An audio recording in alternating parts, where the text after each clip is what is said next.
Hey guys, my name's Joe, and I'm going to try to open up a few BAM boxes and see if I know what's in them. So my background is I write about pop culture, and I love pop culture, and I pretty much read a lot of pop culture and study it, and done a few articles on it, wrote a book on it.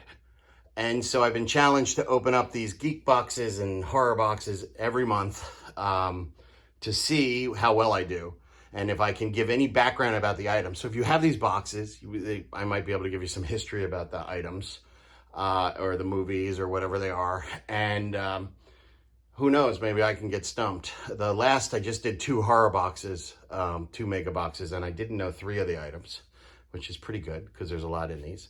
The reason I'm doing 2 at a time is because there were a lot of duplicates. And this one's going to probably even be more because I have been subscribing to the Geek Box for a while. So hopefully I don't get a lot of duplicates, but let's give it a shot. I'll see what I can do. Alrighty, so I'll open up the bigger one first, if I can pick it up.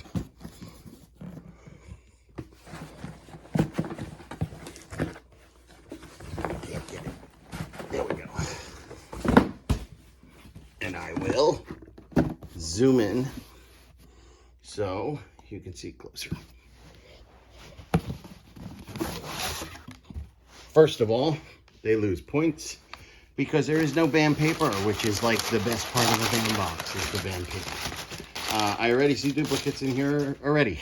So first of all, this is a fascinating duplicate because this is a Ash Ketchum hat from Pokemon, signed by the voice of Ash. She's Sarah. She's Sarah with a line through it, but that's actually not her real name. It's Sarah Netcheheny, I think. I just saw her at something, maybe virtual.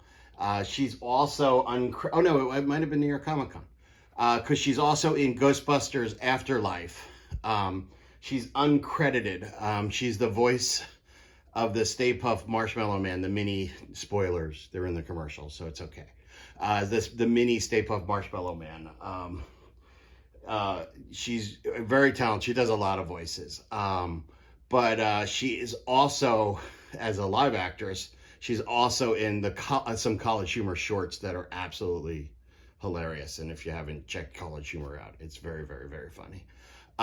All right, so I already have one of these. So as I said, you might be able to find some of this stuff on eBay. Hey, this might be one of those items because I may put it up. The other item I see in here that is a duplicate is Dwight K. Schrute's nameplate. Now, of course, I have no idea what this is from. No, I'm just kidding. It's from the officer. Dwight K. Schrute is the owner of Schrute Farms. He is also the assistant general manager of Dunder Mifflin Paper. Oh, I'm sorry. Did I say that? I mean, he's the assistant to the general manager of Dunder Mifflin Paper. Rainn Wilson plays the character. I'm trying to think, do I know anything unique? I mean, I've watched The Office. I'm not really up on my Office trivia. So I'm going to say I don't know anything about the Office trivia other than, what I've given you from this. I do have one of these already as well. This was in a prior Geek Box. I don't know if I opened it on film or off of film. All right, let's see what is next. It's a box. Oh, okay. And inside the box are dog tags. I think these are a duplicate of a prior box that I have as well. Does it say Maverick? Yeah, this is Maverick. So this is Tom Cruise's character in Top Gun. You may know Top Gun. There was supposed to be a Maverick movie, so these might arguably be... Oh, I should probably show them on camera and not have you looking at an empty box. So these are dog tags from the movie Maverick or the movie Top Gun.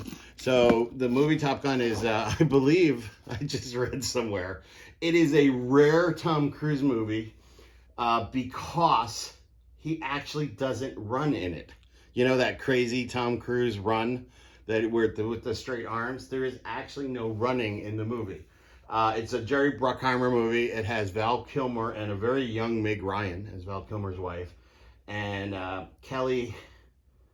Is it Kelly McGillis? I always get confused, Officer and a Gentleman, in this movie. So there's that. It has. Well, I might be dating myself. It's the #1 selling soundtrack of any movie ever. Very close to Footloose is, I think, the other one. And Danger Zone is the song from it. Danger Zone is, you will know if you're an Archer fan, because that's what he's always trying to get into, the Danger Zone. I think that's probably enough. So, all right, perfect. That is that. But again, I apologize if I'd actually talked about this before, because I did get this, but I don't think I was unboxing when I got these. All right, moving on. Oh, it's another duplicate. So this one I know I did not talk about because I thought it was really, really cool. So what this is this is from the movie Hackers. The movie came out in the 1990s, and what it really was like, it was a love letter to the movie Hackers. It was I'm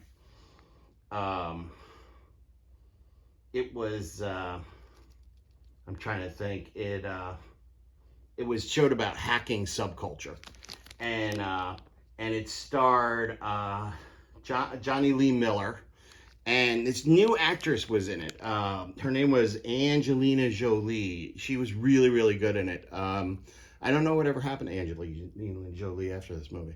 But she was in it. She played one of the hackers. She actually married, the only reason I remember that Johnny Lee Miller was in it is because I know she married him a few months later. She played a character called Acid Burn in the movie. This movie was big for hacking, big for computers, and huge for the rollerblade industry. So this is Photon Freak is one of the characters. I actually don't remember who played the character. So, but whoever it was is Photon Freak. So there you go. Alrighty. Next item. Oh, it's a card. Oh, I don't have the card. This is Hordak from She-Ra. So what do I know about Hordak? I know in continuity, Hordak, this is classic Hordak, by the way, not the new She-Ra series. He's very different in the new series. Classic Hordak was Skeletor's mentor, and then Skeletor went over to Eternia, and Hordak stayed where he had conquered, he conquered Eternia, but then Skeletor betrayed him, and that's one of the subplots. But, yeah, who knew that show actually had subplots? But he's She-Ra's biggest villain. But he didn't actually first appear on her show. He actually appeared in a mini comic, I think, that was an insert in one of the DC comics. So that was his first appearance a year earlier. He is, unlike Skeletor, who's trying to conquer Eternia, he's actually conquered Eternia with his horde troops. And that's all I got on him. But whatever. There you go. He's a Masters of the Universe character. All right. I'll do another. Oh, here's a pen. Oh, Khan. All right. So this is Sunyan Khan.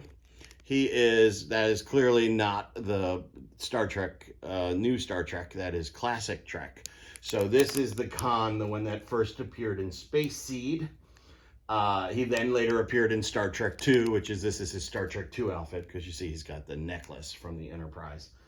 He was played by Ricardo Montalban, who was not that famous. He'd done a couple like Bonanza episodes and things before that, but then he became super famous for being Mr. Rourke on Fantasy Island.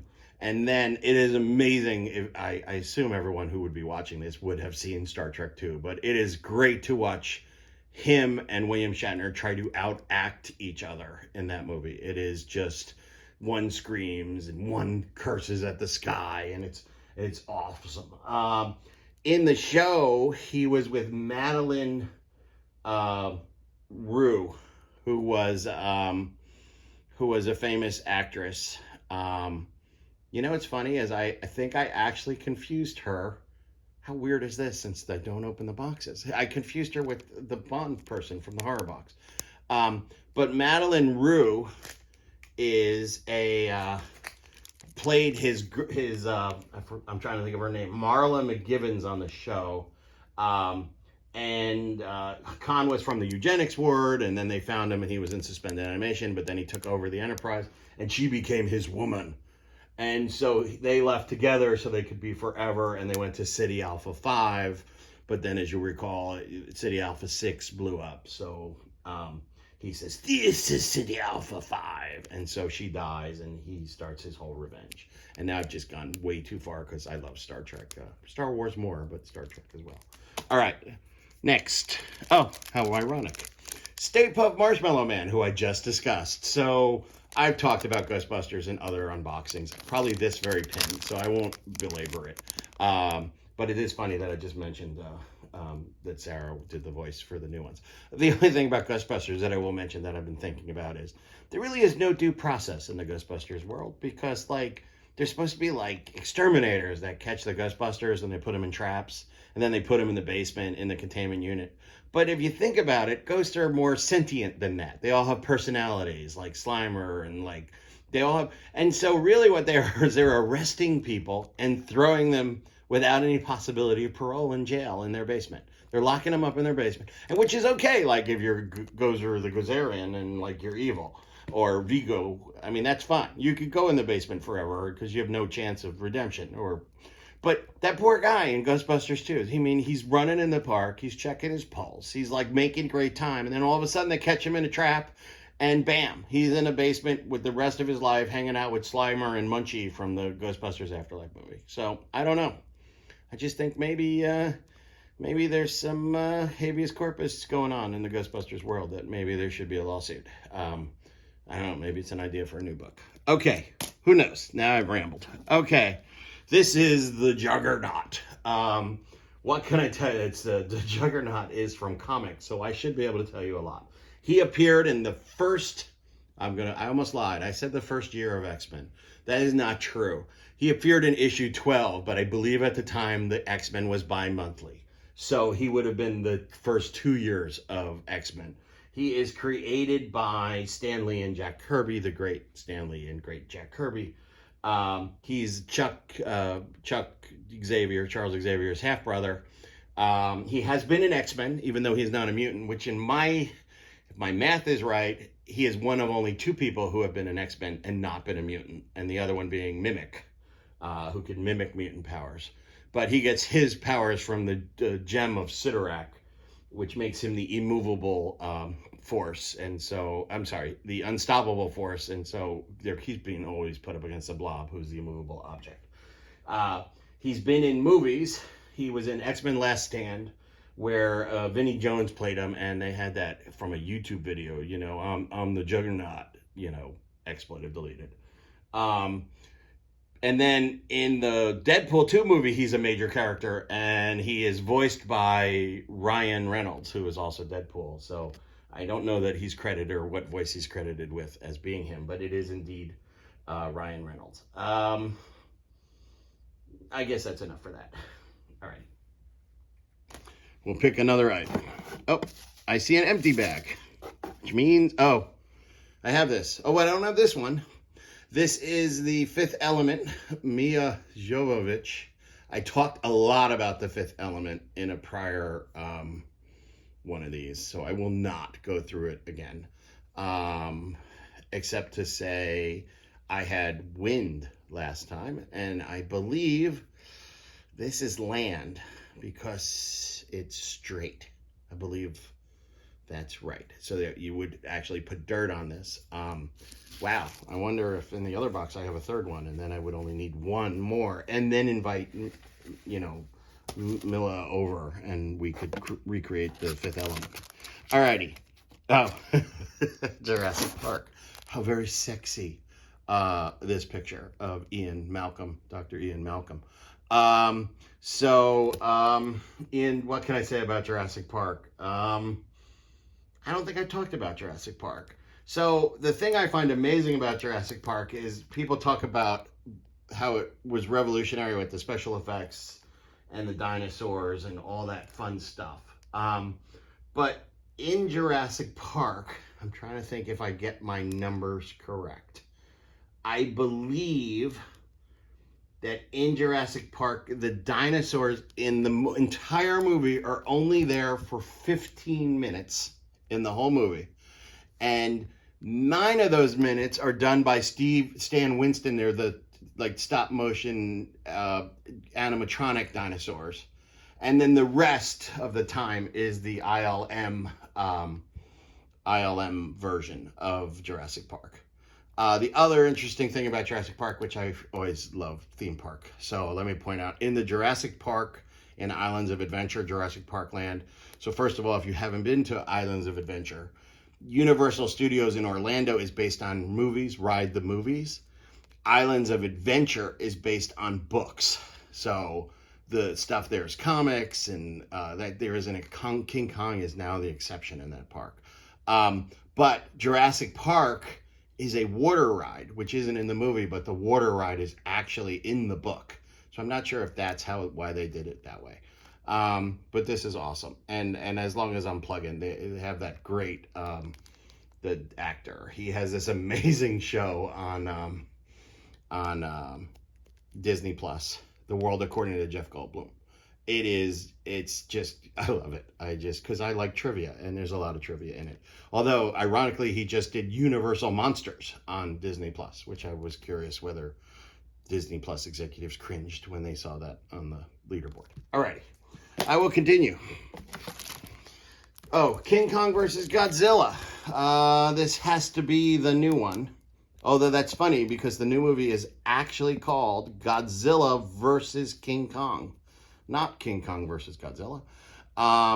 But that is definitely the new Godzilla in that picture. So what can I say about this? I can say that my nephew's roommate wrote Kong Skull Island, which is the King Kong, that's the Kong of this movie, which is weird because I told you I love theme parks. Universal, right before Kong Skull Island came out, opened up a King Kong attraction, and it was actually the Peter Jackson King Kong, which I kind of thought was a little weird. I can also say that I may ruin your life by telling you this, but there's this urban legend that the original King Kong versus Godzilla, which was like, I can't ever remember, like 40 years ago, 50 years ago, maybe even longer. There's this rumor that there are 2 versions of that movie. One of them is King Kong wins, and then the other one is Godzilla wins. I am sorry to burst your bubble, but that is either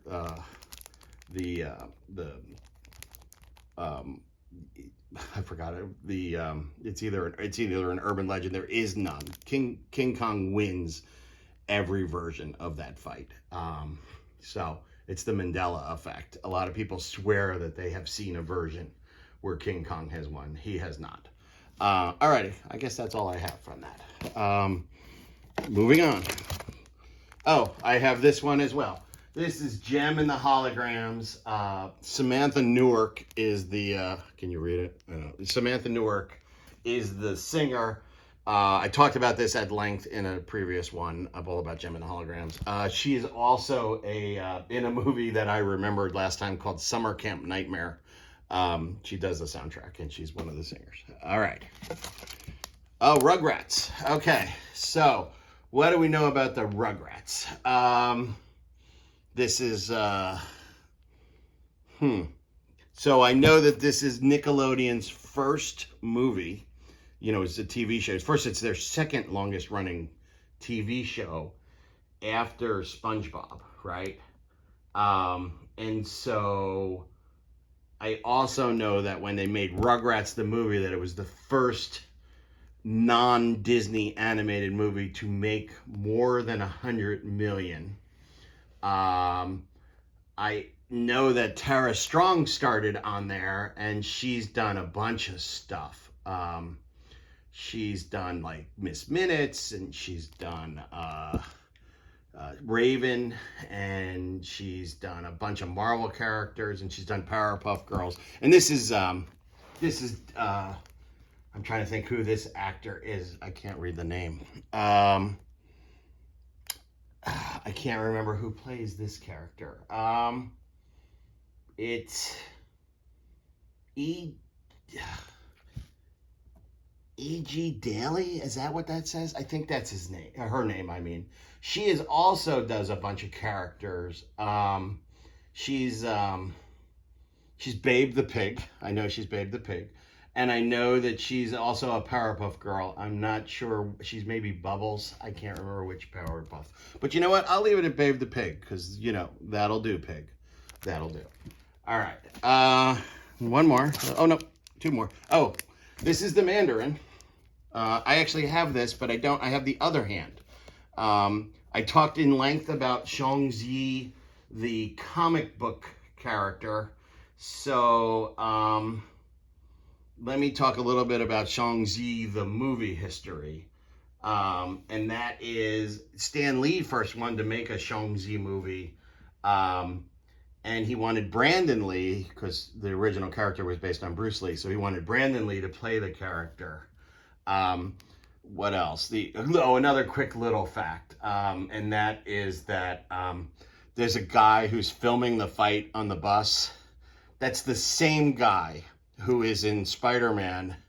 It's the same actor. I'm sure it's the same character because it's the Marvel Universe and it's connected. Who is asking Spider-Man if he's that guy who's on YouTube in Spider-Man Homecoming. So it's the same actor. But if you really are interested about the character, I talk all about how Fu Manchu was originally Shang-Chi's father and his history in Marvel and where he came out. But that's a prior thing. And then now we have one more. Oh, well, this will be easy because this is Bojack Horseman, which I have never seen in my life. So I can't tell you a thing about it. All right. So now I will move on to the other box. The smaller box, which will hopefully be quicker because this is going on too long.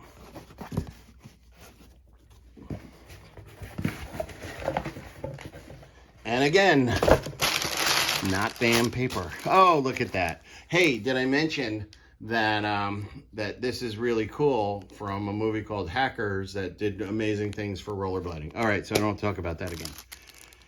Oh, that's cool. So this is Don't Panic. It's a button. It's from A Hitchhiker's Guide to the Galaxy. Interesting. The thing I find most interesting as an author about Hitchhiker's Guide to the Galaxy is if you go in the bookstore and you look and they have multiple versions and multiple copies, Hitchhiker will be spelled differently. It is hyphenated, it is spaced, and it is one word. If you're curious what the right one is, Douglas Adams has said it is hyphenated. It was also, if you're, never heard of the books, it's also a movie, and it starred Watson, the guy who played Watson in Sherlock, and he was in Black Panther. What is that guy's name? I'm blanking on it. And then it also had the Zooey Deschanel, the adorkable Zooey Deschanel was in it too. What is his name? Hold on, because I need a second. Martin Freeman. He's in it. He's the guy from Sherlock. So Martin Freeman was in it. I also find it funny. I actually have, before he died, I met Douglas Adams, and I have a towel that he gave out as a promotional item that's signed by him, which is probably very valuable in some circles. I just don't know what circles those are, because that's, you always had to have a towel, and this says Don't Panic, which is also the #1 rule. So, all right, that's enough for a pin. I will continue. Oh, look, here's another Fifth Element, which I talked about the other one. This is actually the one I have. This is air. You can tell it's air because water curves down and air curves up. See? So, if you had 2 airs or 2 waters, you wouldn't be able to save the universe. I'm only halfway to, or I guess 2/5, because I don't have Milla either. This is Two-Face. Two-Face is a Batman villain. And it's interesting. Usually when I see art prints of Two-Face, it's wrong. They're backwards. But he's absolutely right. He is Harvey Dent. However, when he first came out in the 1940s, he was Harvey Kent. But then people were worried that Harvey Kent and Clark Kent would be confused, so they changed him back to Harvey Dent. After the comic code, he became Two-Face because he had acid thrown on his face by a gangster eventually Boss Maroney, but I'm not sure if it was originally Maroney. It might have just been an unnamed gangster. In the Comics Code Authority, they found that kids might duplicate throwing acid on people's face. So at one point in time, while in court, the light exploded above his head and scarred his face. But then by the time the Comics Code had waned, they went back to the original stuff. And Denny O'Neil brought him back in the 70s and took him from, like, I guess he'd only appeared like 3 times or 4 times before that, from the 40s to the 70s. And then he made him a mainstay Batman villain. What else can I say? It's comics, so I know a lot more. In the Batman TV show, they were going to have Clint Eastwood reportedly play him. And then but they never got it, and they never filmed the episodes. And that, if you want to read what that would have been like, there's the Batman 66 comic series has something called The Lost Episode, and that is based on the script of the Two-Faced episode.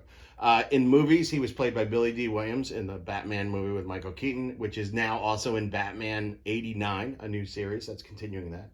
He was then played by Tommy Lee Jones, and then Aaron Eckhart, and everybody's done his voice, from Richard Mall, who's probably the most famous person, to William Shatner, to Yuri Leventhal, to Bruce Timm, to Josh Duhamel, to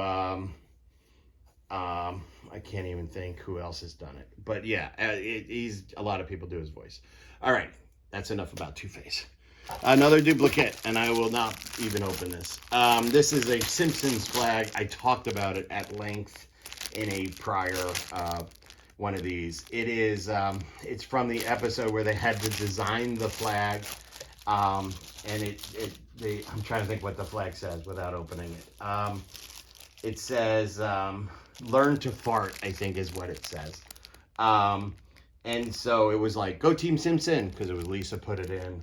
And so I won't unfurl it, but if I did, I would clearly, if you're a Simpsons fan, say worst unfurling ever, and you would know exactly what I meant. Here's a card I had previously, Galactus from the Fantastic Four.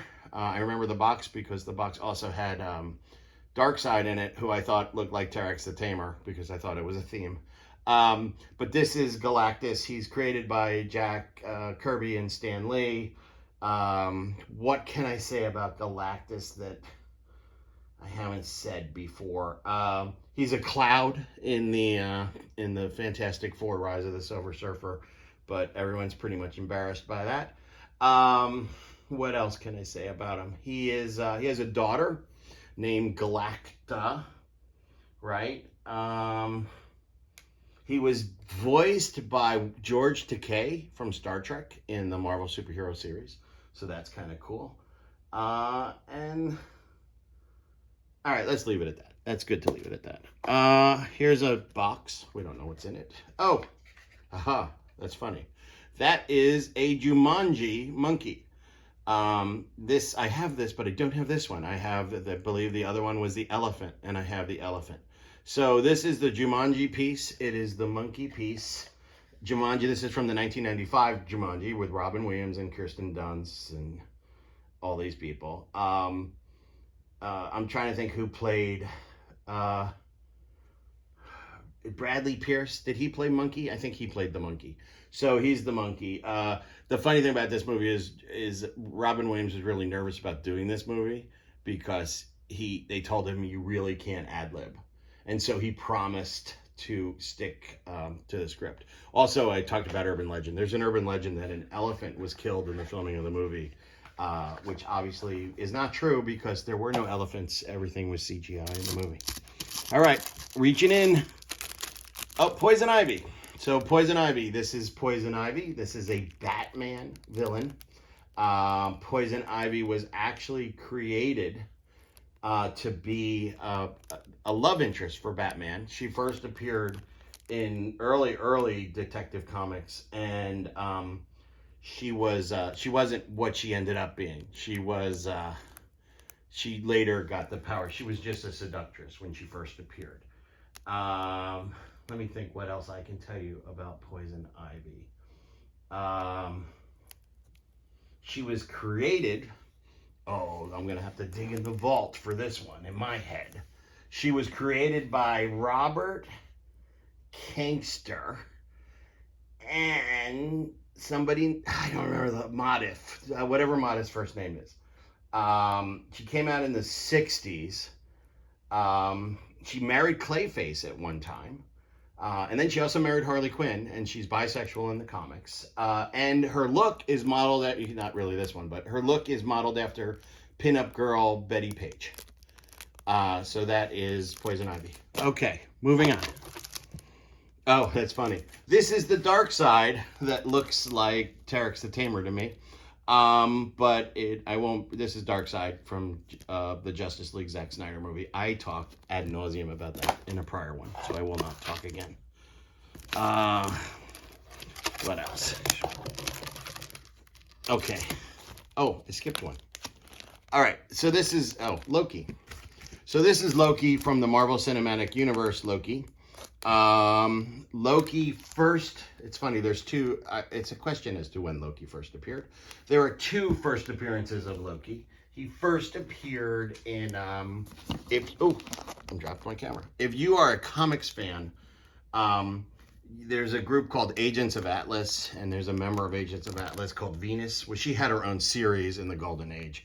And Loki was a character. It's kind of like a romance series. But Loki was a character in one of those. But then the Loki we all know and love was created by Jack Kirby and Stan Lee. And Stan Lee's brother, Larry Lieber, because Stan Lee's real name is Stanley Lieber.